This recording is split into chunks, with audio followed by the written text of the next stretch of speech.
Allez, bien. Écoutez, on va reprendre notre cycle de conférences. On a commencé par le développement durable. On va poursuivre par le tourisme spatial. On ne m'entend pas bien, visiblement. Alors, je vais demander à la régie d'augmenter peut-être un peu le son.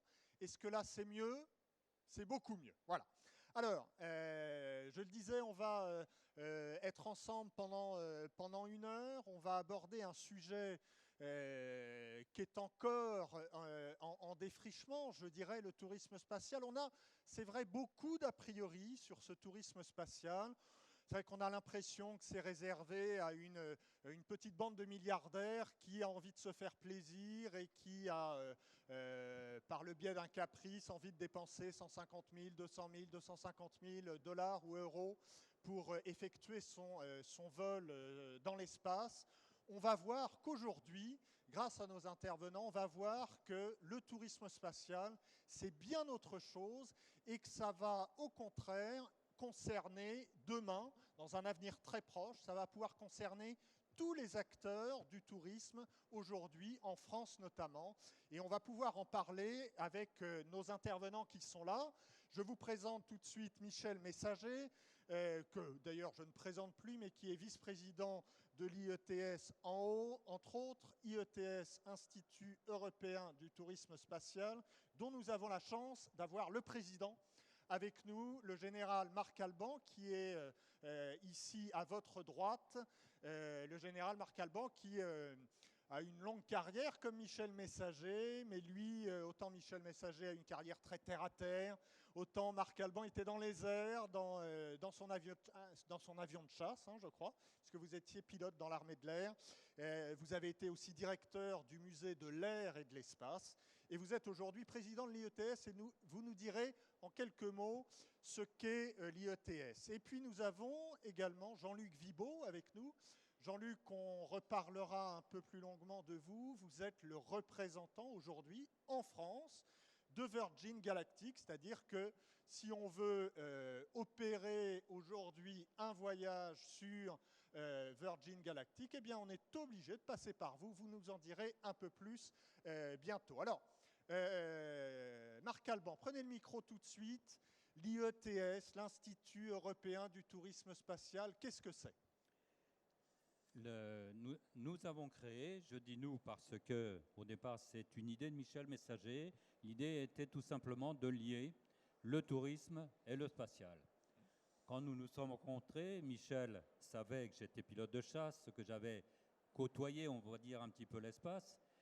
Et il m'a fait la proposition suivante, il m'a dit, écoute, on devrait créer une association où on va mettre ensemble les futurs acteurs du tourisme, ça ce sera à lui d'en parler plus que moi bien sûr, et les spécialistes de l'espace.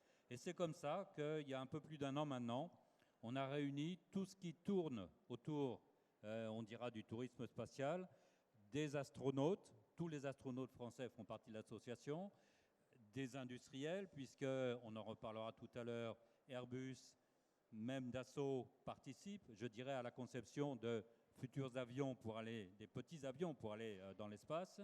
On a également avec nous, bien sûr, des juristes, parce que c'est important de déterminer dans quelles conditions on pourra effectivement aller dans l'espace. On a avec nous des journalistes aussi, bien sûr. Et puis, on va dire quelques sponsors, parce qu'il y a beaucoup de gens que ce domaine intéresse. Pourquoi on a créé cette association? C'est très simple. Nous sommes convaincus que le tourisme spatial et le vol suborbital, c'est un créneau d'avenir, c'est un créneau créateur d'emplois, c'est un créneau où il y a beaucoup de choses à faire et la France, dans ce domaine, est un peu en retard. Les Américains, ça fait 10 ans qu'ils y songent et qu'ils travaillent là-dessus. Nous, on n'a pas encore tellement démarré sur le sujet et notre action, au fond, c'était d'informer et de convaincre les gens, les décideurs à tout niveau, que ça y est, il faut s'y mettre, c'est le créneau de l'avenir. Eh bien, on va essayer justement pendant cette heure ensemble d'évangéliser un peu, puisqu'il y a beaucoup à dire et beaucoup à apprendre. Alors Michel Messager, vous êtes, je l'ai dit, l'un des experts, sinon l'expert du tourisme spatial en France. Moi, je suis quelqu'un qui ne connaît pas ce secteur d'activité, et c'est vrai que quand je regarde ça de l'extérieur, Michel, j'ai l'impression aujourd'hui que les acteurs du tourisme spatial, ce sont davantage des, allez, on va dire des mécènes, des milliardaires qui mettent beaucoup d'argent dans dans ce rêve, dans cette utopie, on va dire, et que ça n'est pas encore l'affaire des industriels. Est-ce que je dis vrai ou est-ce que je dis faux aujourd'hui? Qui sont les acteurs du tourisme spatial? D'abord, je voudrais dire que il y a 10 ans, M. Iznik était à côté de moi et je parlais du tourisme spatial. Alors, il y a deux raisons. C'est où il a complètement oublié ce que j'ai dit, ou il n'a rien compris parce que je m'exprimais très mal. Non, si vous vous souvenez bien, Bon. Michel, tout le monde dormait. Tout le monde dormait, ce qui est normal. Donc, ça Donc, existe. Il y a 10 ans que je me pense sur le sujet et tout le monde, à l'époque, me traitait de fou. C'est vrai. Comme 10 ans avant, je traitais un sujet qui s'appelait le tourisme durable, où mon président a dit, au lieu de vous occuper de conneries, il mieux de faire votre travail. Donc vous voyez que les choses évoluent et que la vie est un éternel recommencement. Alors c'est vrai qu'en France, on est comme d'habitude les derniers, sauf pour certains secteurs privilégiés, on est premiers pour la grève, etc. Mais pour les idées nouvelles, on est complètement en retard. Et comme l'a dit le général, ce qui se passe aux États-Unis, ce qui se passe dans les pays asiatiques, c'est non seulement, je veux dire, bien sûr, c'est les voyages, mais c'est tout ce qui va graviter autour. Et notamment, pour faire partir une fusée, il faut un endroit, des spaceports qu'on appelle ça. Et aujourd'hui, il y a une multiplication de ces spaceports qui sont des futurs parcs d'attractions. Notamment dans les pays du Golfe. Pour ceux qui connaissent, à Dubaï, il y a le parc Ferrari. Quelle idée d'aller mettre une Ferrari en plein désert et en faire un parc d'attractions. C'est aujourd'hui un des plus grands parcs.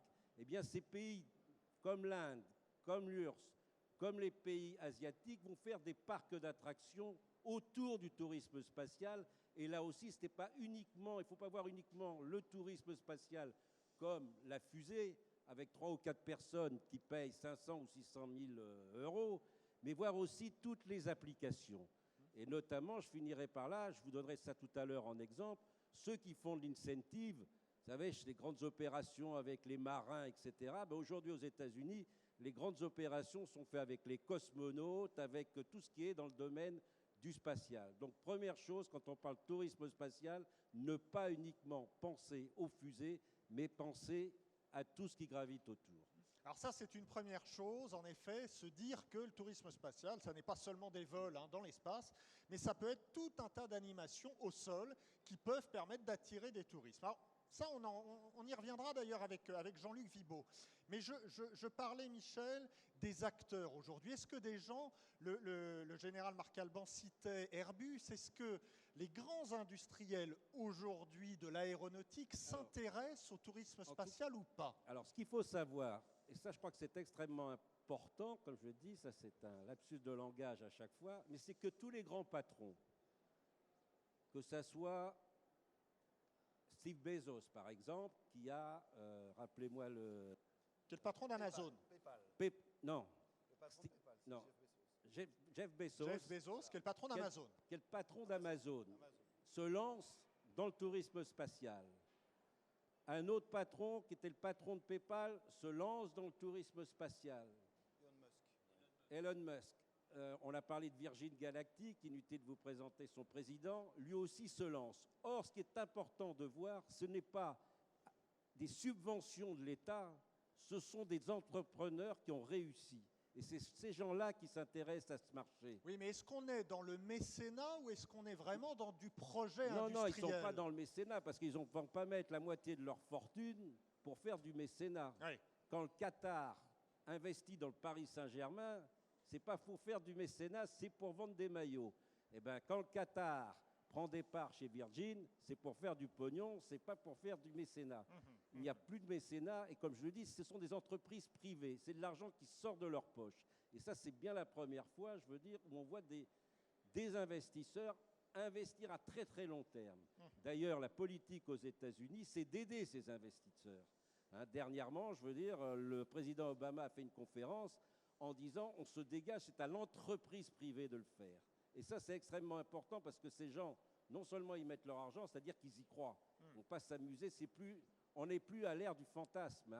En 1950, il y a un agent de voyage qui a vendu des voyages sur la Lune. Ce voyage devait partir en 64, les billets sont toujours valables, mais l'agent de voyage n'est plus là. Bon, Non, mais il a bien gagné sa vie entre-temps. Voilà. Donc ce n'est plus l'utopie. Oui. Aujourd'hui, ce n'est plus l'utopie. Et ce sont, je veux dire, vraiment, c'est cette nouvelle génération de patrons. Elon Musk, qui doit avoir 40 ans, je veux dire, c'est des gens qui ont déjà réussi dans leurs affaires. Et alors, est-ce que les acteurs plus traditionnels, type Boeing ou Airbus, s'y intéressent aussi au tourisme spatial? Oui, oui, évidemment.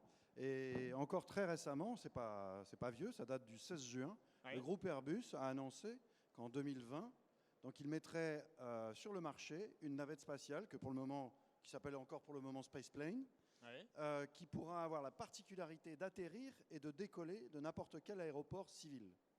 Et ça, c'est une nouvelle, on va dire, révolutionnaire par rapport à tous les projets qui existent déjà, y compris les projets américains.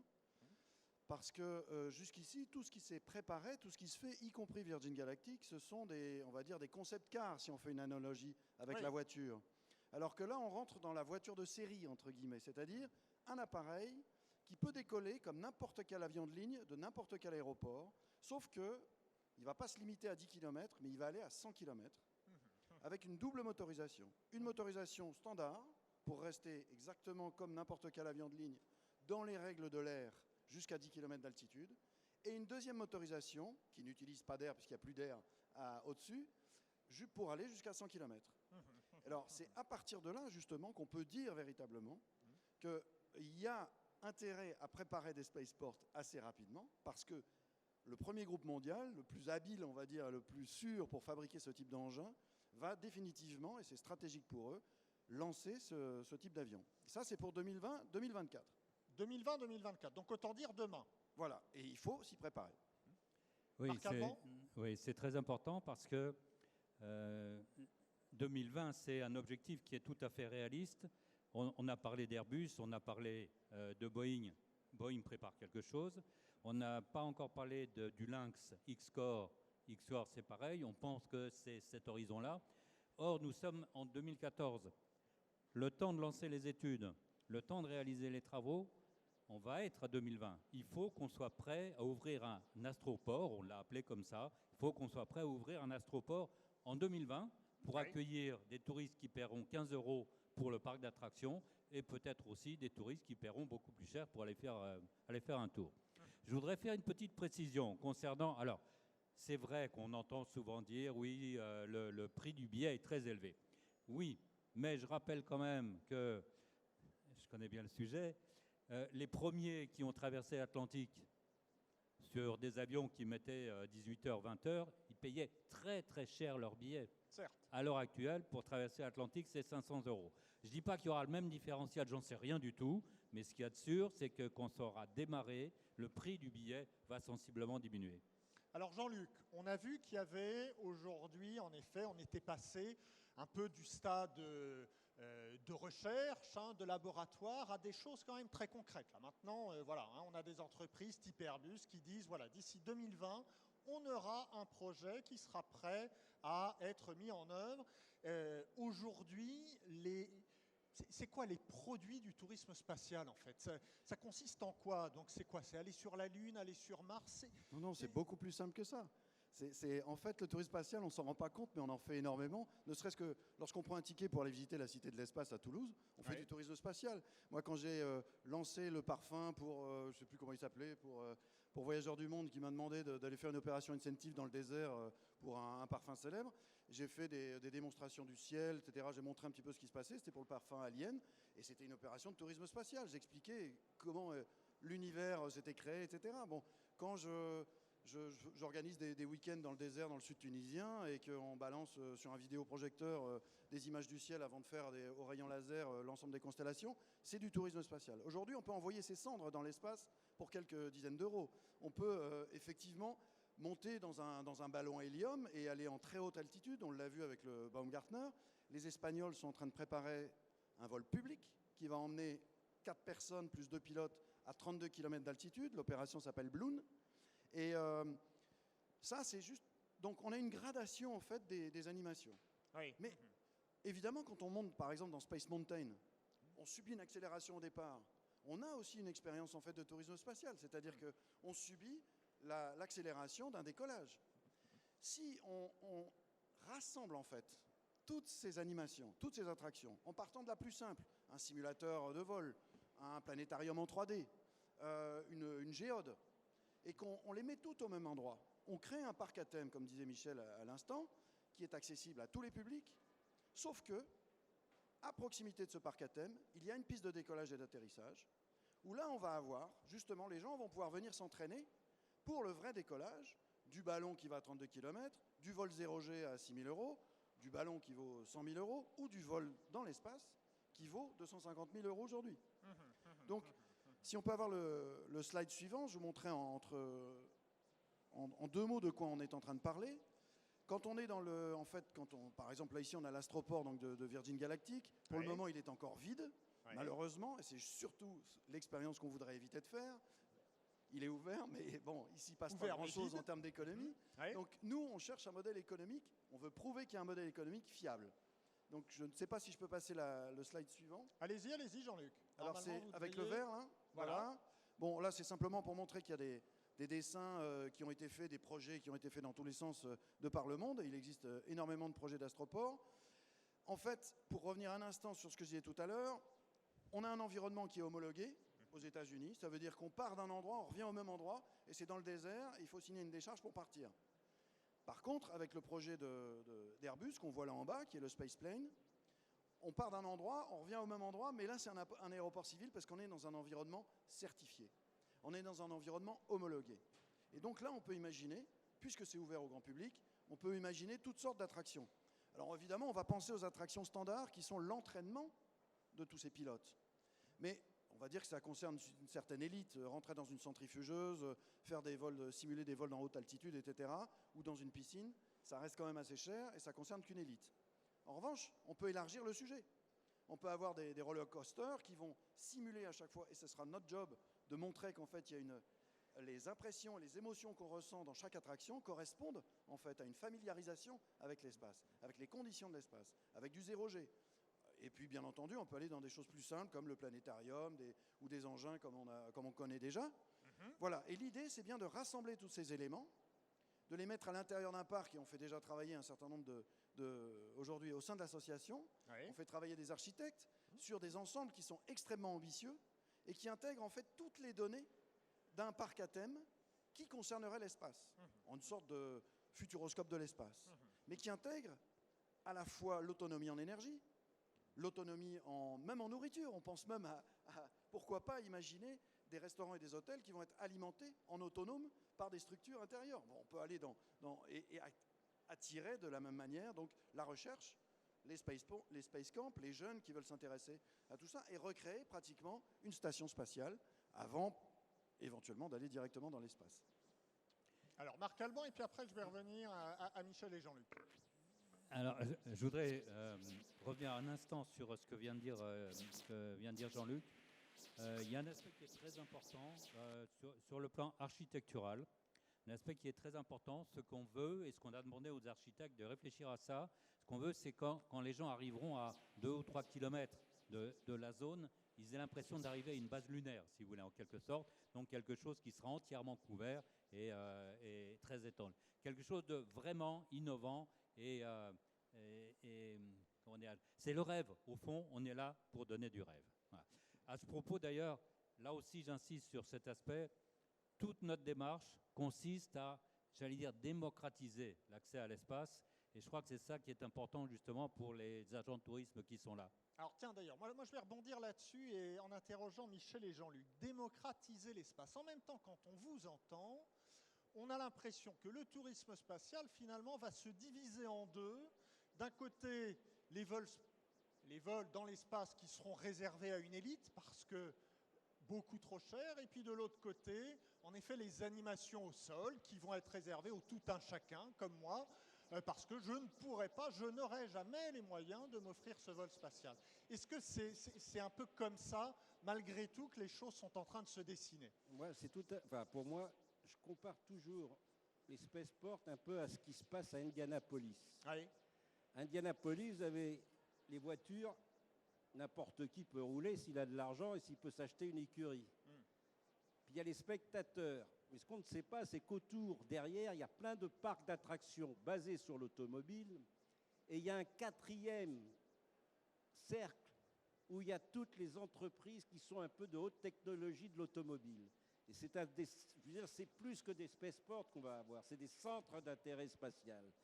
Et c'est extrêmement important parce que toute la clientèle, prenons la clientèle chinoise, prenons la clientèle japonaise, prenons la clientèle indienne, qui est fanat d'Euro Disney, etc., ça risque de les arrêter puisqu'ils vont avoir une nouveauté dans leur pays. C'est ce qui se passe avec moi, je regarde toujours l'histoire du parc Ferrari. Quand on voit les millions de gens qui viennent, c'est quand même des gens qui ont de l'argent, est-ce qu'on n'en a pas perdu sur d'autres parcs d'attractions européens? Et même, Michel, et ça, c'est un véritable problème. tu as tout à fait raison. Il y a même le parc Epcot qui est très connu. Et Epcot, vous rentrez pour 20 $ ou 30 $. Enfin, la première journée, c'est 96 $, pardon. La deuxième journée, c'est 30 $. Pourquoi? Parce qu'il y a des hôtels et qu'on essaye d'attirer les gens plusieurs jours. Mais si vous allez un petit peu plus loin dans le parc, vous voyez des maisons qui sont vendues des millions de dollars et qui sont réservées à des entreprises qui attirent les gens et qui ensuite vont pouvoir... Donc, on trouve dans ces parcs de tout. Eh bien, l'idée qui est là, c'est justement de ménager, et c'est pour ça qu'on travaille lourdement avec les architectes, sur une logistique qui permet de mettre en contact les personnes, comme vous disiez, qui sont à 50, 100 €, qui viennent découvrir en famille les différentes attractions, qui viennent dans les roller coasters, etc., de les mettre en contact à certains endroits, alors dans les restaurants ou dans les zones d'entraînement, avec ceux qui justement sont véritablement en combinaison et qui s'entraînent pour décoller. Et le fait que l'astroport soit justement à proximité de la piste fait qu'on va voir décoller les véritables navettes, et donc il y aura cette espèce d'engouement qui va partir des plus jeunes générations vers les plus âgés, les plus... Voilà. Jean-Luc, on ne va pas se mentir, le vol spatial restera inaccessible au tout un chacun. Bah, oui, mais... Si on fait une excursion en Himalaya, c'est inaccessible. Hein. Pour certains, je veux dire, les Baléares ne sont pas accessibles pour tout le monde. C'est certaines élites. Bon, c'est sûr que ça ne sera pas Palma, hein, mais ça sera un créneau. Oui. Et je crois que ça sera surtout un créneau pour les voyages d'affaires et les incentives. Ah oui, alors Michel, vous croyez beaucoup je crois que, à la cible entreprise. Oui, parce que, aujourd'hui, on voit très bien qu'il y a beaucoup d'entreprises qui commencent en France, hein, je ne parle pas aux États-Unis où c'est déjà fait. Mais on voit par exemple toute la campagne de Axe, le parfum Axe que vous prenez tous les matins, déodorants, etc., vendu dans les Monoprix. Eh bien, le lot numéro 1, c'est un voyage dans l'espace. Nesquik, c'est un voyage dans l'espace. Et ils mettent toute leur publicité, toute leur programmation autour de cette motivation. Oui. Envoyer, bien sûr qu'on ne va pas envoyer 15 personnes de son entreprise dans l'espace, mais on peut envoyer une personne dans l'espace ou en vol 3G, et puis faire toute une animation. Moi, j'ai fait une animation au Canada. On a commencé avec le Tintin dans la Lune. La soirée, les gens étaient tous habillés en cosmonautes. On a fait un concours avec des vidéos. Vous savez, les gens arrivaient, on mettait la tête dans le... Bon, voilà, on peut faire énormément de choses. Et ça change. Et on peut amener, plutôt qu'amener un champion cycliste ou un champion de rugby, on amène un cosmonaute. Bon, on peut, et je vous jure que c'est quelque chose de nouveau. Or, nous, en France, on est toujours avec l'équipier de rugby, Jacquet, hein, qui a 40 ans maintenant, c'est toujours les mêmes. Donc là, il y a une nouveauté. Tiens, Michel, 2 secondes. Moi, je connais le réseau téléphonique 3G, mais je ne connais pas le vol 3G. C'est quoi, ça? 0G. 0G. Ouais. Alors, c'est quoi? Alors, bon, le vol 0G, c'est quelque chose qui est relativement technique, c'est-à-dire que lorsqu'on met un avion sur une trajectoire parabolique, oui, pendant toute la phase de la parabole, il est en gros en apesanteur et donc en 0G. C'est ce que l'on fait à l'heure actuelle sur l'Airbus 0G, et c'est ce que les gens pourront faire. Alors, chaque parabole dure 23 secondes, quelque chose comme ça. D'accord. Sur l'avion de Virgin Galactic, par exemple, sur le Spaceplane, peut-être, sûrement même, j'espère, ce sera plutôt 3 à 4 minutes d'apesanteur. Ce n'est pas anodin ce que je dis, parce qu'il y a l'aspect purement, j'allais dire, ludique, loisir, plaisir, si vous voulez, mais également au niveau technique, technologique, pouvoir faire des expérimentations en apesanteur pendant 5 minutes, c'est très important pour les techniciens. Alors, je voudrais... Ça coûte combien, Marc Alban, ça le vol 0G, là en revanche, c'est accessible? Justement, c'est ça qui est important et qui est intéressant dans toute notre démarche. C'est parce qu'au fond, on offre toute une panoplie de distractions, oui, j'allais dire, Ce que j'évoquais tout à l'heure, je crois qu'on n'a pas encore évoqué le terme futuroscope de l'espace. C'est exactement ça. Oui. L'entrée, ce sera, on va dire, 15 ou 20 euros. Oui. Et puis après, il y aura des expériences dans le Space Camp, c'est-à-dire que les jeunes par exemple, pourront déjà commencer à faire des expériences de type spatial. Et puis le vol 0G, c'est 5 000 euros, c'est comme ça. D'accord. Et puis des vols en avion de chasse pour subir des accélérations positives, parce que c'est important pour les gens qui iront faire un tour là-haut, ce sera de l'ordre de 1500 à 2000 euros. Donc il y a toute une panoplie de possibilités, je dirais, en fonction de ce que chacun pourra faire. Je vais vous citer un exemple, c'est Carrefour. Oui. On ne peut pas dire que c'est des milliardaires, enfin je ne Oui, parle pas oui. des patrons de magasins, mais des clients. Pour les 20 ans de Carrefour, elle a affrété un vol 0G. D'accord. Voilà. Oui. Oui, donc ça, c'est typiquement l'exemple d'une entreprise qui Voilà. récompense ses meilleurs clients ou ses Voilà. meilleurs collaborateurs. Donc pour le moment, on en est là, mais c'est un très très gros marché aux États-Unis. Ça, c'est énorme. Ça marche bien aux Ça États-Unis. marche bien et comme l'a dit, on peut tout décliner. Je veux dire, ça peut aller de l'album Tintin, on a marché sur la Lune, au vol 3G, au vol plein de choses. Voilà, et les vols reprennent le 29 avril 2015, Voilà. à raison de 40 personnes par vol. Et il y aura 6 vols en fait, organisés par la société Novespace, dirigés par le Jean-François Clairvoy, qui est l'astronaute célèbre, Ouais. et administrés par une société qui s'appelle Avico, qui gère en fait l'affrètement de l'avion. D'accord, oui, oui. Donc ça, c'est en effet vraiment un créneau qui peut bien fonctionner. La preuve, c'est que ça marche aux États-Unis. Il n'y a aucune raison.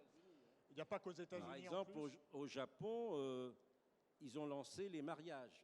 Ouais. Alors bien sûr, les gens sont mariés, hein, ils ne vont pas attendre que ça parte, hein, mais il y a à peu près 300 à 400 déjà inscrits pour le voyage Ouais. de mariage pour aller dans l'espace. Bon, Ouais. pour le moment, ils ne sont pas partis, mais les sous sont là. Les sous sont là. Hein, Ouais, et donc, ouais, c'est ouais, pas, ouais. bien sûr, c'est déjà des sommes. Mais donc, on peut faire plein de produits, je veux dire, là-dessus. D'ailleurs, le marché autour de l'espace est important. Alors Il justement, a cité les urnes funéraires, on pourrait citer la bière, il y a eu un défilé de mode à San Francisco avec les combinaisons spatiales. Il y a toute une industrie qui gravite autour de l'espace qui est extrêmement important. Et si on veut faire un peu de politique, il faut voir que les États-Unis veulent refaire avec ça, ils veulent refaire le coup que lorsqu'on a découvert la Lune. Ça crée énormément d'emplois. On parlait des spaceports, il y en a un qui va s'ouvrir en Angleterre. Alors je vais prendre mes lunettes pour vous dire ce qu'a dit. Et vous allez voir, c'est lié à la politique. Ils estiment à 40 milliards de livres le tourisme spatial. Et ce qui est le plus important, ça va permettre d'employer 100 000 personnes. Voilà. en Angleterre, En le tourisme Angleterre, spatial, en c'est un Angleterre. potentiel de 100 000 emplois. 100 000 emplois. En D'accord. France, on en est toujours à attendre. La seule personne qui avait été intéressée par le tourisme spatial, c'était M. Frêche à Montpellier. Il était peut-être un peu fou, mais il était visionnaire. C'est vrai. Voilà. Donc il y a un marché, non seulement de l'emploi, il y a un marché pour le tourisme. Et c'est exactement ce qui s'est passé aux États-Unis avec la conquête lunaire. Ouais. Exactement. Ouais, ouais. Jean-Luc, vous vouliez ajouter un quelque petit chose. détail simplement sur ce que vous êtes en train de voir là. Oui. C'est simplement pour vous montrer la progression de la technologie en 8 ans. Puisque en fait, ce premier film date de 2005 et le film qui suit date de 2013. Ce premier film, en fait, c'était l'occasion pour le Lanzari Prize, c'est-à-dire que c'est un prix qui récompensait de 10 millions de dollars celui qui irait le premier dans l'espace et qui retournerait dans l'espace dans les 15 jours qui suivaient avec la même machine. Eh bien, voilà ce que donne en fait le projet 8 ans plus tard. 8 ans, c'est rien du tout. On peut très bien imaginer ce qui va se passer dans 8 ans quand on voit la progression qui s'est passée précédemment. Là, on a un appareil qui est complet, qui reçoit 6 personnes, plus 2 pilotes. Et bon, enfin, on est vraiment dans les phases de test finales en fait, de Virgin Galactic. Oui, d'accord. Alors moi, ce que je comprends de ce que vous me dites là aujourd'hui, c'est que le tourisme spatial, alors certes, c'est un vol dans l'espace, ça c'est inaccessible, hein, très clairement. En revanche, il y a les vols 0G qui donnent déjà une première impression. Hein. On a évidemment les premières sensations, je dirais, de l'espace. Ça, on est sur un ticket d'entrée à 5 000 euros. C'est peut-être pas accessible individuellement, mais en tout cas, il y a un marché via les entreprises, hein, c'est ça. Et puis, Si on redescend encore d'un niveau, d'un palier, il y a autour de tout ça des parcs d'attractions qui peuvent être créés, qui peuvent se développer autour de l'animation spatiale. Et là, évidemment, c'est accessible au tout un chacun. Malheureusement, en France, on n'en est pas encore là. Marc Alban, est-ce que vous avez engagé, vous, en tant que représentant de l'IETS auprès des pouvoirs publics, est-ce que vous avez engagé ou pas des discussions pour peut-être évoquer le sujet et dire, voilà, là, il y a peut-être un marché possible, on peut peut-être faire quelque chose, il faudrait encore la volonté politique peut-être pour le faire. Alors, vous avez tout à fait raison. Alors, juste avant, quand même, je voudrais faire, parce que au fond, on parle de choses qui peut-être ont un peu de mal à être reçues. Bon, j'ai eu la chance, quand j'étais pilote de chasse, j'ai eu la chance de monter très très haut. J'ai vu la Terre d'en haut, la Terre ronde et le noir de l'espace. Je vous assure, c'est très émouvant. Et rien que ça, vraiment, ça vaut le voyage. Ah, mais on est très J'ai fait envieux. également l'expérience du vol 0G et j'ai eu beaucoup de chance parce que j'étais tout seul dans l'avion et je me mettais au fond de l'avion. C'était une caravelle à l'époque. Je me mettais au fond de l'avion. Quand on était en apesanteur, je donnais une petite impulsion sur le fond et je traversais tout l'avion comme un oiseau. C'est fabuleux. Bon. Alors, pour répondre à votre question, j'ai envie de dire, on fait flèche de tout bois. On essaye de faire flèche de tout bois à l'heure actuelle. Concrètement, ça veut dire quoi? Ça veut dire qu'on a fait une démarche vers les politiques. On a rencontré le président du groupe parlementaire Espace qui va nous organiser une réunion où on va faire une présentation un petit peu comme ça, si vous voulez, avec les parlementaires. Bon, puis j'ai la chance en plus de connaître 2 parlementaires du groupe parlementaire Espace, dont Olivier Dassault. Ça peut aider. On a également, bien sûr, fait des démarches vers la presse touristique. Enfin, ça, c'est plutôt Michel qui s'en est chargé. On a fait des démarches vers la presse spécialisée, la JPAE, l'Association des journalistes de la presse aéronautique. J'ai failli aller voir Madame Pellerin à l'époque où elle était secrétaire d'État au tourisme. Madame Pellerin a été appelée à d'autres fonctions. Donc j'ai failli aller voir Monsieur Thévenoud, mais pour les raisons que vous connaissez, je ne suis pas allé le voir, bien sûr. Donc j'attends. On va avoir un rendez-vous. Voilà. Peut-être que l'actuel va rester. Hein. Voilà. Peut-être. Pourquoi pas. Et on va avoir le 29 septembre, pour être précis, je rencontre Madame Fioraso, donc, qui est en charge de l'espace, puisqu'elle est responsable de l'enseignement supérieur et de l'espace. Donc, et j'en oublie encore. Hein. Bon, on fait vraiment un maximum pour se faire connaître et surtout pour sensibiliser les décideurs. Par ailleurs, on va très bientôt aller revoir, j'allais dire, les gens de chez Airbus.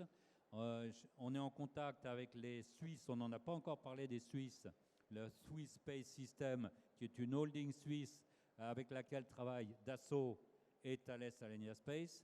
Bon, donc petit à petit, on est en train, si vous voulez, il y a les pièces du puzzle, et petit à petit, les pièces du puzzle se rassemblent, et j'ai bon espoir que d'ici la fin de l'année, on ait des résultats très, très concrets. Il est certain que depuis quelques mois, avec justement l'annonce du groupe Airbus, une compétition s'engage maintenant entre les pays, parce qu'il y a des régions, il y a des aéroports, des villes, qui sont très intéressés à héberger le premier astroport européen et pour accueillir justement la navette. Ça, c'est un marqueur important. L'annonce d'Airbus, ça, c'est un marqueur essentiel. Il faut faire quand même attention des marqueurs, hein, parce qu'on marque beaucoup, nous. Mais je vous citais une anecdote. Il y a un astroport qui est en construction à Curaçao, dont KLM fait partie. Oui. Et Air France n'est pas au courant. Donc c'est quand même très très fort. Voilà. Donc, comme tout est cloisonné dans notre pays, on arrive à des aberrations comme ça. Je veux dire, c'est quand même... Il n'y a pas de volonté. Okay. C'est pour ça qu'on a voulu, d'un côté, mettre le tourisme, parce que faire partir, pourquoi faire? Mais il faut qu'il y ait des gens aussi qui puissent investir et qu'il y ait des retours d'investissement. Alors, il faut qu'il y ait des gens qui puissent investir. Il faut aussi qu'il y ait des gens qui puissent commercialiser ce type de produit. Alors, c'est là où on peut se dire, évidemment, très logiquement, les agences de voyage peuvent tout à fait avoir un rôle à jouer dans la commercialisation. Si vous allez aux États-Unis, si vous allez au Canada, si vous allez au Japon, vous avez déjà des brochures qui sortent. Ah, il y a Avec- des brochures Ah, il y a des brochures. dans avec- les agences de voyage. Je ne dis pas qu'il y en a des Non. tas, mais Oui. si vous allez dans une agence qui est référencée, oui, vous avez une brochure avec premier jour, deuxième jour, quatrième jour, vous pouvez choisir votre place derrière le guide, derrière ceci. Voilà. Il y a ça. Donc si même vous allez Mais sur... pour faire quoi, Michel? Ça, c'est Ben, pour pour faire... attendre, pour monter à... D'accord. Oui. Dernièrement, je ne sais pas si vous avez vu à la télé, il y a une fille qui a hérité, elle a dit au lieu de m'acheter un appartement, j'ai acheté un voyage pour l'espace. D'accord. Bon. Donc, il y a des brochures qui existent, mais encore il y a une fois, des- là, c'est pour des produits extrêmement élitistes. Hein. Oui, bien Mais sûr. ça existe. Bien sûr. D'accord. Donc, il y a des brochures. Maintenant, il y a deux sortes de marchés, on voit. C'est premièrement des agences qui vont vendre en direct, pas des agences, des sociétés qui vont vendre en direct, notamment aux États-Unis, il y a, la vieillesse est dure, Space Adventure, qui lui commercialise en direct, fait des groupes pour Coca-Cola, pour Dark Rock, etc. Donc du 0G, de l'entraînement, etc. Et puis d'autres sociétés qui, à ce moment-là, signent des accords avec des réseaux, comme fait Virgin, comme font d'autres, par exemple, tous les JTB sont avec Xcore, etc. Donc ils passent C'est quoi les JTB? Japan Travel Bureau. D'accord. Voilà. Ah, ben c'est ça l'ancienneté, cher Ouais. ami. Et donc ils signent des accords, parce que bien sûr, il n'est pas question d'aller vendre ça, je veux dire, à une petite agence qui va passer 3 personnes par jour. Hein. Bien sûr. Donc ils choisissent, parce qu'ils donnent du matériel, il faut des explications, etc. Donc il y a des réseaux qui se créent. En France, il y avait une personne qui était à la pointe, qui était notre ami Jean-François Rial, Oui. mais en grand défenseur de l'écologie, il s'est demandé s'il n'y avait pas incompatibilité. Donc, il s'est Bah, une fois retiré qu'on a du- parlé de lui, il s'est retiré de lui. quoi. D'accord. Voilà. Non, Hein, c'est un problème juridique. voilà. C'est un problème Parce juridique, qu'il y pas a un un problème gros écologique. Voilà, il y a un gros problème juridique aussi, c'est que pour le moment, aucune agence ne peut vendre. Parce qu'il n'y a pas d'assurance. Ah oui, bien sûr. C'est un problème de sécurité. Voilà. Il n'y a pas Aucun d'assurance. assureur ne Voilà. veut évidemment assurer ce type de Voilà. prestation. Et pour C'est vendre, voilà, c'est la référence que je faisais par rapport entre l'homologation, Oui. le projet Virgin et Xcore, Oui. et la certification. Eh oui. Le Spaceplane sera certifié, ça veut dire que derrière, il y a un contrat d'assurance et que vous allez acheter votre billet pour aller dans l'espace, comme vous achetez aujourd'hui votre billet pour aller à Marseille ou n'importe où, avec un avion de ligne normal. Ça fait une très grosse différence. sinon C'est- là on est vraiment dans le législatif, vous savez ce que c'est un forfait? C'est deux prestations. À partir du moment, il faut bien qu'il aille prendre sa fusée, donc on va lui vendre un billet d'avion plus prendre la fusée, c'est une prestation. Oui. Donc normalement, Virgin, si elle vendait en France, devrait avoir une licence d'agence de voyage. Je ne vous dis pas déjà au ministère comment ça se passerait. Donc c'est pour ça aujourd'hui que toutes les ventes se font via les États-Unis. Exactement. Après, ils renvoient les Moi, je commissions. ne suis pas agent comme de tout le voyage, monde. par exemple. Voilà. Mais je conseille simplement les gens et en fait, ça adresse directement à Virgin. Les transferts financiers se font directement avec Virgin. Oui, d'accord. Moi, en fait, j'utilise cette image pour véhiculer d'autres voyages. Et ça passe par des conférences, par exemple, tout simplement, où je vais chez les gens faire des conférences sur l'astronomie, où je représente l'espace. J'ai un site, voilà, un ticket pour l'espace. Et on peut acheter aussi bien un voyage pour aller voir une éclipse, c'est du tourisme spatial, ou aller passer un week-end en Tunisie, c'est du tourisme spatial, ou acheter son billet pour l'espace. Alors, En je fait, peux on le voit comprendre. plutôt comme ça. Je peux comprendre les réticences des assureurs sur le vol spatial lui-même, mais sur le vol 0G, Ah non, ça va. là, il n'y c'est a bon. aucun Non, non. risque. Là. Alors, Toutes les Ah. autres activités, Je- en fait. Voilà, toutes les autres activités Bah, sont j'ai- facilement, entre guillemets, assurables. Il n'y a Bien pas sûr. de réticence, hein, mais il y a un seul pour le moment qui assure, c'est Alliance. D'accord. Mais comme c'est pas encore parti, il a le temps. Et JTB aussi, qui a sa propre compagnie d'assurance. D'accord. Voilà. Je, Mais- je voudrais intervenir sur ce sujet parce qu'il est très important. Là aussi, on a travaillé, on a avancé, et on va créer un groupe de travail sur le sujet, non seulement en France, mais avec l'Europe et probablement avec les Suisses d'ailleurs, qui eux aussi ont envie que ça avance. Il y a un vrai problème, j'allais dire, c'est un problème culturel. Si vous voulez, aux États-Unis, j'allais dire, ils ont envie d'avancer. Si vous voulez. C'est Ils la ont envie prise de d'avancer, risque. ils sortent pas le parapluie. Chez nous, on sort d'abord le parapluie et après on va regarder si ça peut avancer. Vous évoquiez le 0G, on a mis 10 ans pour obtenir une qualification qui s'appelle le vol à sensation, sur lequel on n'est même pas sûr que si un jour il y a un accident, les assurances payent. Vous voyez, il y a un vrai problème culturel et ce que je crains, on va tout faire, et bien sûr, pour éviter cet écueil, mais ce que je crains, c'est qu'au niveau de l'agence, d'une part l'Agence spatiale européenne et d'autre part ce qu'on appelle l'EASA, European Aircraft Safety Agency, donc l'agence qui s'occupe de la sécurité aérienne en Europe. Je suis un peu inquiet, si vous voulez, parce que je crains que ça freine pas mal les décisions. Voilà, cet aspect culturel. Aux États-Unis, vous faites voler un avion sous une rubrique qui s'appelle Experimental Aircraft Association. Et vous pouvez faire voler pratiquement n'importe quoi avec ça. Chez nous, c'est pas comme ça. D'où l'intérêt, ce que vous disiez, l'importance en fait de cette annonce du groupe Airbus. Parce que là, on peut vraiment capitaliser sur quelque chose de sûr. On va avoir une navette et elle est certifiée. C'est-à-dire qu'il y a eu un accord justement entre EASA et Airbus Group pour dire nous allons faire un avion avec une double motorisation. Est-ce que vous nous autorisez à utiliser le niveau entre 15 km et 100 km? Et la réponse est oui. Si vous conservez les règles de l'aviation normale jusqu'à 10 km, on vous libère l'espace au-dessus avec la réglementation qui va bien.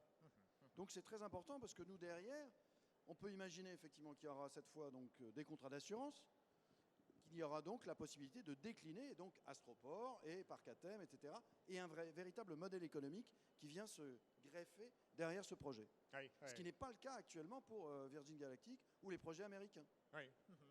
Alors Michel, évidemment, dès qu'on abordera le spaceport ou l'astroport, alors là, évidemment, les agences de voyage pourront être très impliquées beaucoup plus facilement. Là, ce sera, je dirais, un parc d'attractions, sauf qu'on sera sur le thème de l'espace. Et là, à ce moment-là, les agences pourront tout à fait jouer leur rôle. Voilà, bah oui, ça sera... s'ils sont, encore une fois, s'ils sont en France. S'ils sont en France. Moi, ce qui n'est pas gagné. Ce qui n'est pas gagné, parce que quand on voit, par exemple, que la Suède s'y est mis, que l'Angleterre commence, nous, on est vraiment encore... on est très en retard. Je remercie tous ceux qui sont venus, et les amis qui sont venus de province, comme on dit.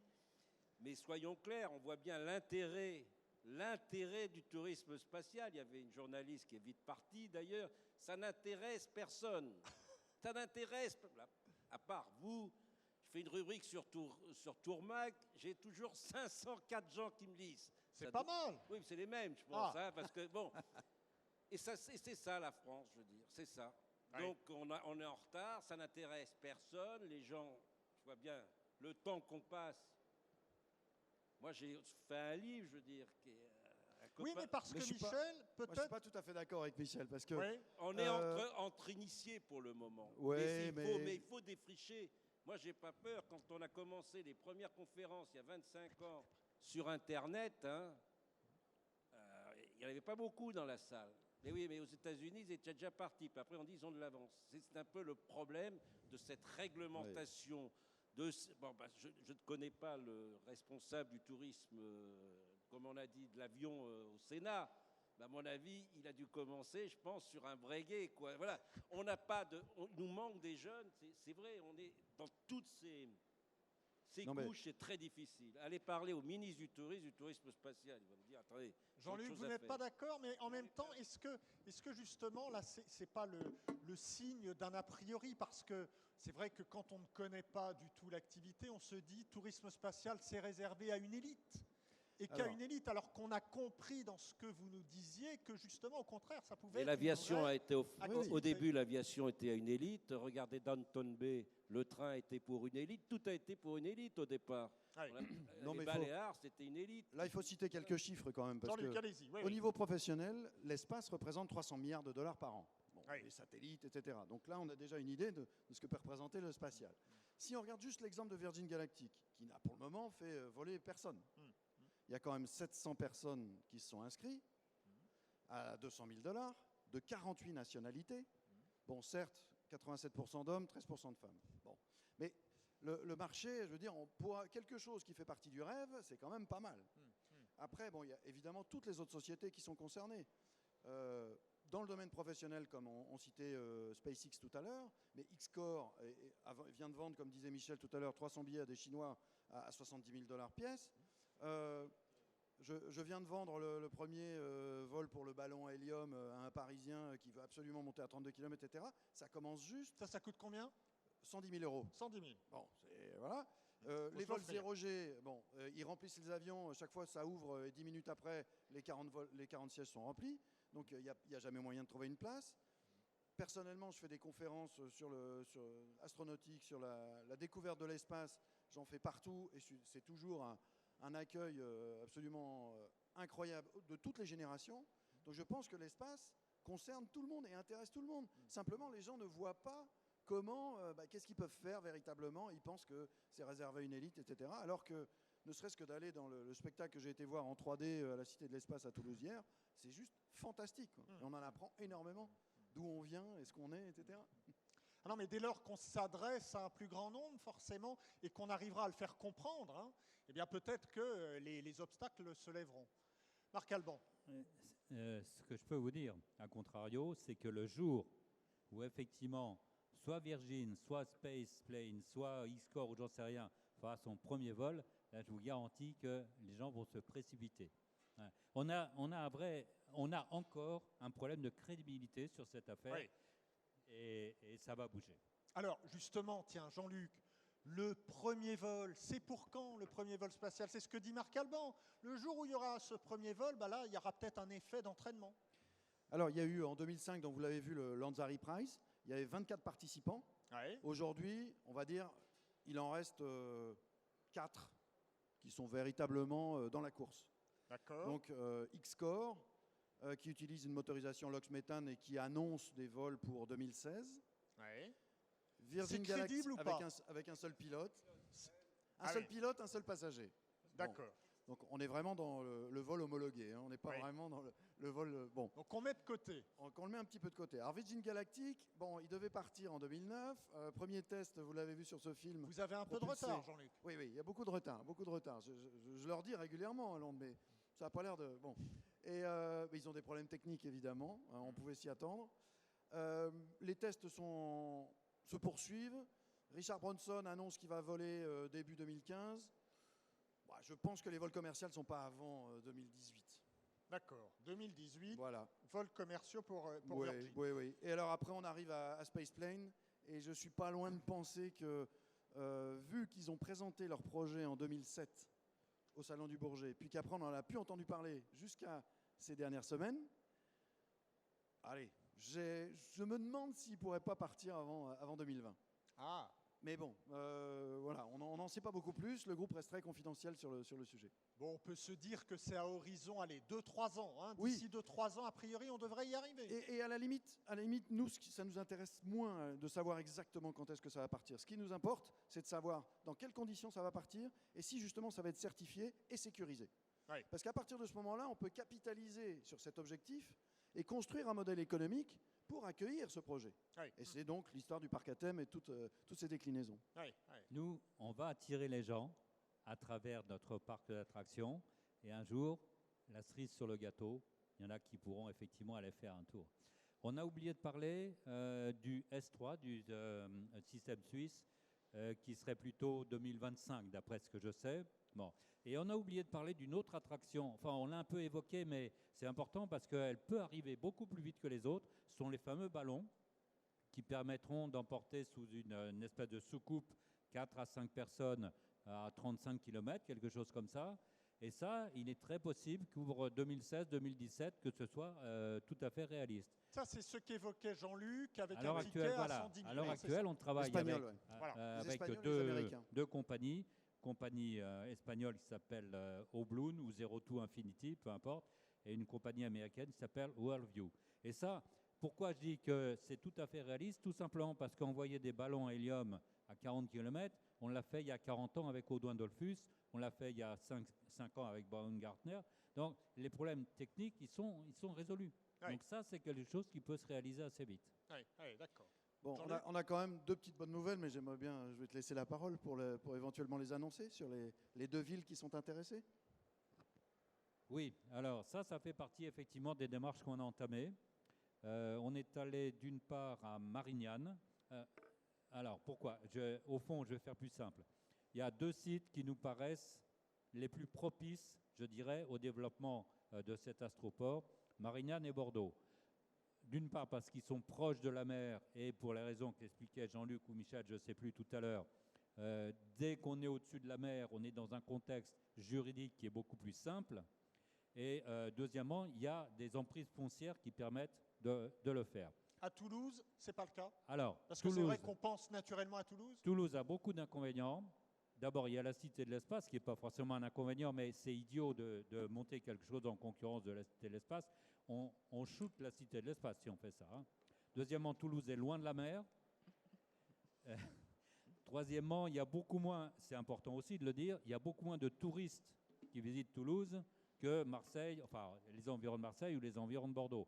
Bordeaux, c'est 2 millions de visiteurs. Marseille et la Provence-Alpes-Côte d'Azur, c'est 3 à 5 millions de visiteurs. Alors, vous avez identifié Bordeaux et Marseille. Aujourd'hui, est-ce que vous avez entamé des démarches? Alors, donc, on est allé voir le maire de Marignane et le président du conseil général, j'ose à peine dire son nom, des Bouches-du-Rhône, qui se sont montrés très intéressés, bien sûr. Et je suis allé voir personnellement, vendredi dernier, M. Juppé, qui est également très intéressé par ce projet. Les deux nous ont dit, ce projet, votre projet, est séduisant. C'est plus qu'un intérêt poli. C'est beaucoup plus qu'un intérêt poli, ça je vous le garantis. Alors, est-ce qu'il y a des questions dans la salle ou des commentaires? Là-bas, monsieur, ici, je reviens vers vous. Il y a quelques courageux qui sont là, il faut leur donner la parole. Oui, bonjour. Effectivement, je suis très content d'avoir assisté à cette conférence parce que je n'avais pas du tout perçu cet aspect parc d'attractions. Oui, c'est tout l'intérêt. Voilà, c'est ça, parce que jusque-là, je me disais, eh bien écoutez, oui, le spatial, je dirais, on a déjà vu le Concorde. Et donc les limites. Et on disait, la technique, dans ce domaine-là, on a payé pour. Ensuite, j'ai du mal à faire le lien avec la conférence d'avant, qui était justement sur le tourisme durable. Là, je dirais, à part l'aspect attraction, bon, bah, très bien. Sinon, c'est absolument l'horreur de ce qu'il ne faut pas faire. Alors, je vous détrompe absolument complètement. Non, mais laissez-moi... Alors, vous répondrez, Jean-Luc, oui. à ce deuxième point. Et voilà, enfin... Et par contre, l'aspect, effectivement, super futuroscope, très bien, hein, moi, j'apprécie le plus. L'autre point, c'est de dire, je suis tout à fait d'accord aussi, en France, c'est absolument très difficile de faire d'innovation. J'étais aux rencontres parlementaires du tourisme au mois de juin, où tout le monde, tous les parlementaires qui étaient là, je vous en citerai quelques-uns si vous voulez, et c'était tout, il faut faire innover, innover, innover, mais dès qu'on parle d'innovation, il n'y a plus personne que ça intéresse dans les professionnels. Dernier point que je voulais souligner, et là c'est une question, moi j'avais entendu parler effectivement des vols spatiaux, mais c'était quand même des vols plutôt suite au Concorde, qui étaient véritablement des vols commerciaux qui pouvaient aller de Paris à Tokyo en passant par l'espace. Et ça, j'aimerais savoir où on en est, s'il vous plaît. Alors, deux questions, Jean-Luc et Marc. La première, le tourisme spatial, c'est pas franchement écologique. Alors, première réponse. Savez-vous combien consomme un Airbus A380 par passager au 100 km? 3,8 litres par passager au 100 km. Aujourd'hui, vous avez 2 millions d'avions qui passent au-dessus de la France régulièrement et qui consomment, et qui sont responsables de 5% en fait des nébulosités qu'on a au-dessus de la tête. Donc il y a une pollution actuellement avec l'aviation de ligne, on va dire, l'aviation commerciale, qui est juste astronomique et qui est en plus complètement archaïque, parce qu'on fait un vol qui reste à la surface de la Terre, et pour aller de l'autre côté de la Terre, on suit la courbure de la Terre, et on reste dans une zone où il y a de l'air, et donc qui freine l'avion, et donc ça coûte très cher de propulser l'appareil à 1000 km/h pour l'emmener de l'autre côté de la Terre. Imaginez maintenant que vous avez un appareil qui franchit cette barrière des 20 km d'air, donc au-delà, évidemment, il n'y a plus d'air, et à partir du moment où il n'y a plus d'air, eh bien, quand vous êtes lancé sur votre trajectoire, vous ne vous arrêtez plus. C'est exactement l'objet du vol suborbital, c'est-à-dire qu'on envoie un appareil à 100 km d'altitude et il fait simplement une parabole, et lorsqu'il atteint en fait le sommet, il ne consomme plus. Mais il ne consomme pas, on l'arrête à 60 km, il suit sa trajectoire jusqu'à 100 km en vol plané, puis ensuite il est réattiré vers la Terre, donc là il finit sa parabole et il revient en vol plané. Donc à partir de 70 km, il ne consomme plus rien. Imaginez maintenant que plutôt que d'avoir une trajectoire verticale, vous ayez une trajectoire légèrement oblique, comme les missiles balistiques que nous avons. Alors aujourd'hui, on maîtrise le vol balistique. Le problème, c'est que le missile arrive à 18 000 km/h, ça fait un petit peu rapide pour un visiteur, hein, pour un client. Donc tout le problème de la technologie, il est bien là, mais vous imaginez bien qu'un vol suborbital, quand on arrivera à commercialiser ce type de vol, l'étape suivante, ce sera probablement d'aller un peu plus haut, mais surtout d'orienter l'angle d'une manière un petit peu plus oblique, et donc de passer le cap des 20 km, mais cette fois de faire un vol point à point qui nous emmènera de Paris à Sydney en 4 heures. On n'en parle pas aujourd'hui parce qu'on est dans le domaine de la prospective, mais c'est évidemment l'objet. Vous avez répondu à la deuxième question. Marc ? Oui, effectivement. Alors, très concrètement, quand on en parle aux industriels, différents industriels concernés, notamment les gens d'Airbus, Defence and Space, ils nous disent que ça viendra dans un deuxième temps. Ce qui les intéresse pour l'instant, c'est, on va dire, du concret, c'est le tourisme spatial et quelque chose qu'on n'a pas beaucoup évoqué, c'est que tous ces avions suborbitaux iront faire des expériences entre 20 km et 400 km, hein, c'est la tranche d'altitude, emmèneront donc des expérimentations en 0G, pourront larguer des petits satellites à 100-150 km. Vous imaginez, il y a un conflit qui se déclenche quelque part. Malheureusement, c'est assez souvent le cas. Bon, on a besoin d'envoyer un satellite pour aller voir ce qui se passe. Si vous attendez qu'il y ait une fusée qui soit prête, etc., vous en avez pour 15 jours. Là, avec l'avion suborbital, vous emmenez votre satellite, dans les 24 heures, il est à poste. Voilà. Donc, tout ça, c'est du concret. Et la deuxième phase, effectivement, ce sera le vol hypersonique, on peut dire, enfin hyper véloce, comme on voudra, mais c'est dans un deuxième temps.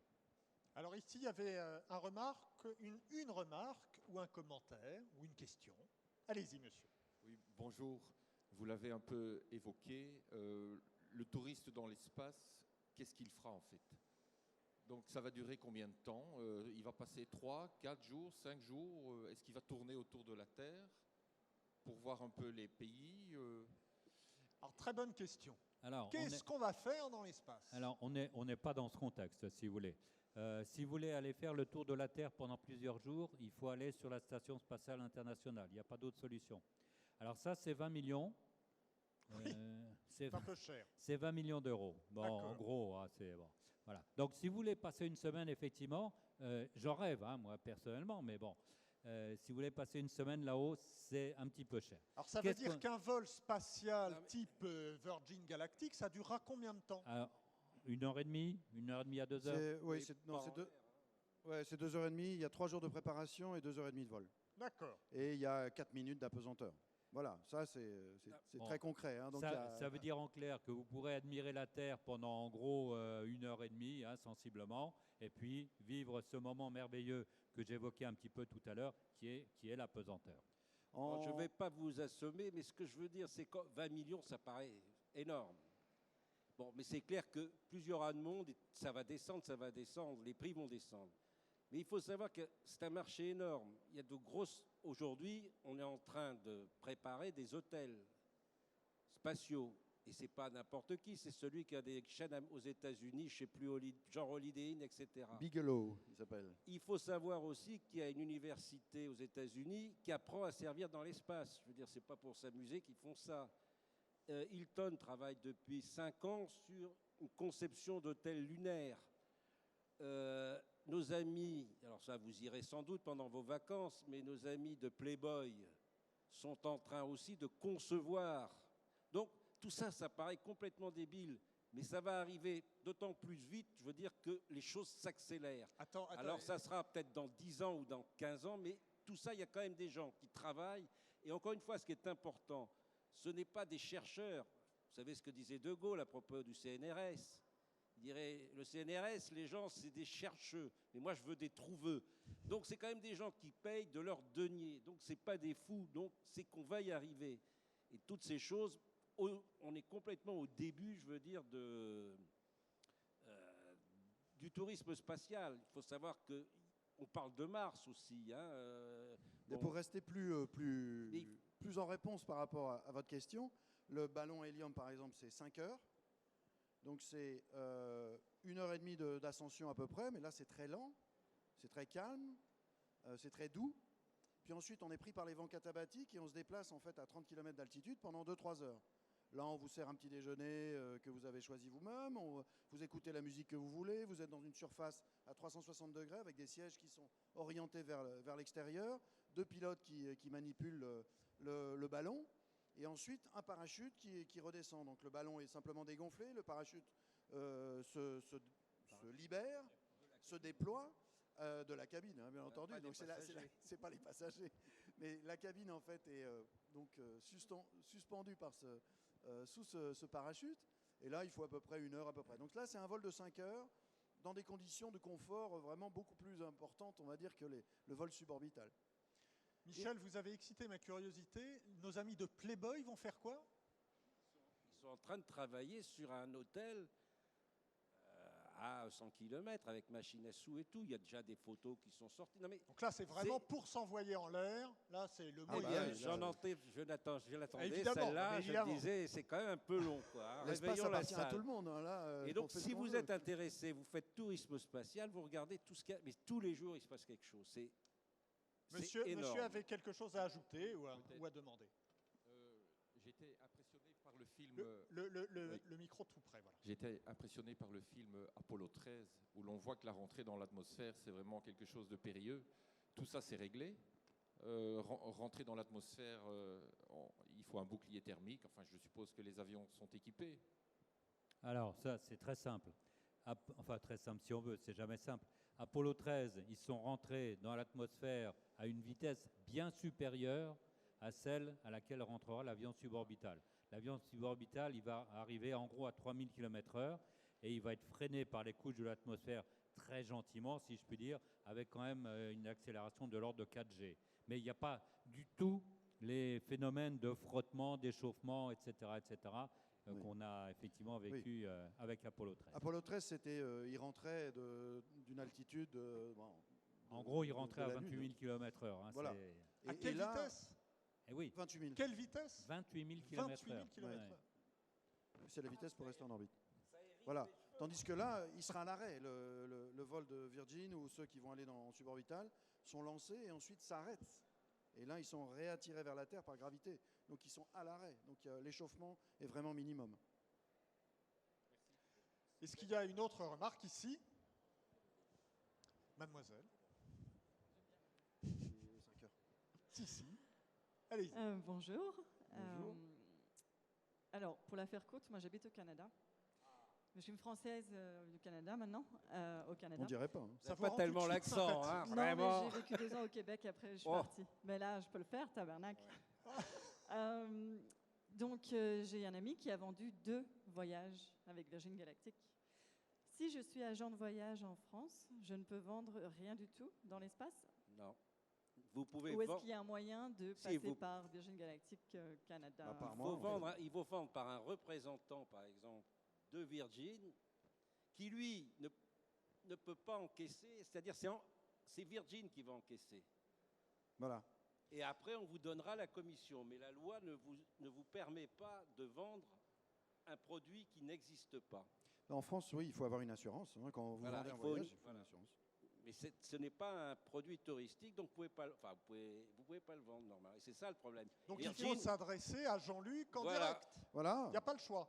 Oui, moi Hein je suis représentant. Après, on peut s'adresser à mais Virgin directement mais et ça me revient s'ils veulent mais des qui n'encaisse conseils en pas français. l'argent. Voilà. Oui. Je suis simplement conseil. Voilà.